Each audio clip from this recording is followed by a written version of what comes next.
नमस्कार साथियों।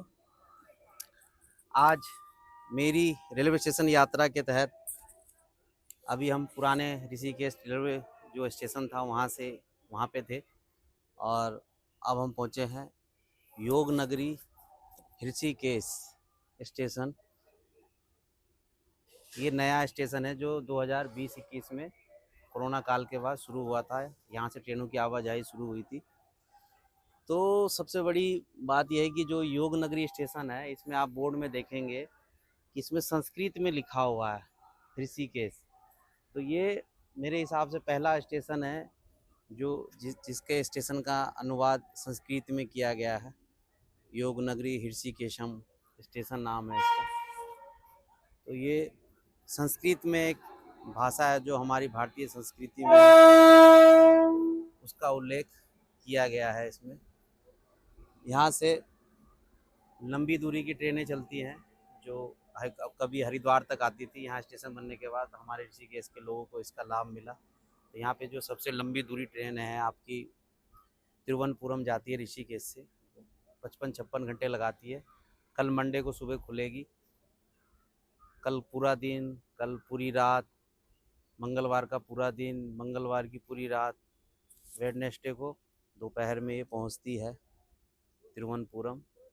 ये बहुत लंबी ट्रेन है। इसके बाद हमारी दूसरी ट्रेन है योग नगरी एक्सप्रेस। हावड़ा योग नगरी बोलते हैं उसको। हावड़ा तक जाती है यहाँ से। तो वो ट्रेन अगर आज रात को जाएगी, रात को 9 बजे जाएगी, तो कल आज की रात पूरी है, कल सुबह पूरा दिन, फिर पूरी रात रहेगी। फिर अगले दिन मॉर्निंग में ये ट्रेन हावड़ा पहुँचती है। ये दूसरी ट्रेन है, लंबी ट्रेन है।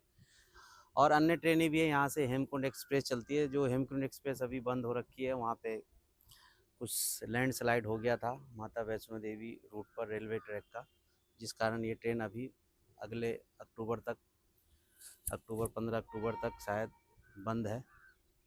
तो ये ऋषिकेश स्टेशन है। तो ऋषिकेश जो योग नगरी स्टेशन है, इसका सबसे बड़ा उद्देश्य बनाने का उद्देश्य था कि यहाँ से सीधा आप देखेंगे इस लाइन को आगे पहाड़ की सुरंगों में होते हुए यहाँ से कर्णप्रयाग ले जाने की जो योजना थी, जो जिसका सर्वे 1924 में हुआ था, आज़ादी से पहले का। तो इस स्टेशन को यहाँ ले जाने का था। यहाँ आप देखेंगे ये पूरा ये रेलवे ट्रैक है। ये सीधी आपकी पहाड़ के जो हमारे जो ऊंचे पहाड़ है, ये सुरंग है, इनके दर्जनों सुरंग से होते हुए ये कर्णप्रयाग पहुँचेगी।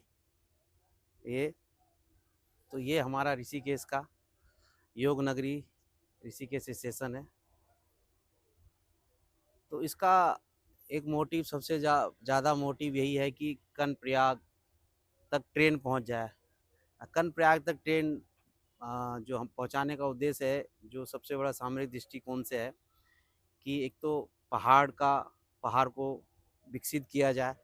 जो स्टेशन बनेंगे वहाँ पर रोजगार के संसाधन होंगे। वहाँ के जो प्लान होते हैं, जैसे हमारे पौड़ी डिस्ट्रिक्ट हो गया, आपका रुद्रप्रयाग हो गया, टिहरी हो गया, चमोली हो गया, यहाँ से सबसे ज़्यादा प्लान होता है। तो ये प्लान की जो मात्रा है उसको कम करने का काम ये हमारी रेल योजना अगले 1-2-3 सालों में बन के तैयार होगी। तो स्टेशन से यहाँ से सीधी ट्रेन आप, इसको हम इसलिए अंतिम स्टेशन नहीं कहेंगे, जैसे ऋषिकेश पुराना स्टेशन है उसके आगे रेलवे ट्रैक ब्लॉक है पूरा। और यहाँ से चूँकि यहाँ से आप देखेंगे ये जो ब्रिज है आगे, ये देखेंगे आप यहाँ ये ऋषिकेश से देहरादून के लिए जाती है, ये ब्रिज है।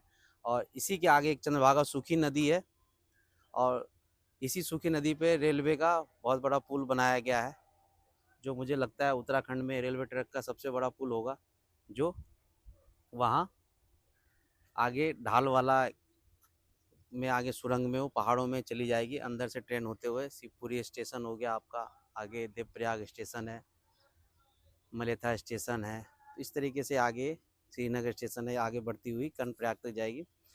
और रेलवे मंत्रालय की इस ट्रेन को बद्रीनाथ तक ले जाने का प्रस्ताव भी है।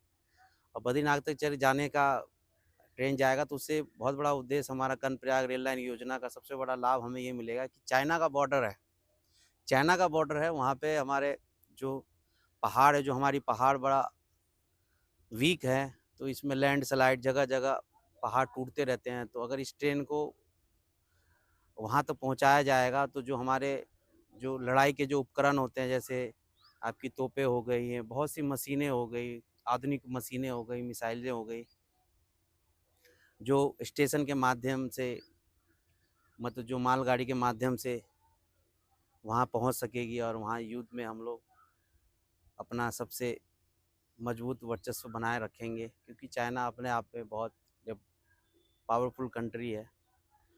उसी के दृष्टिकोण से रखते हुए कर्णप्रयाग रेल योजना बनाई गई है।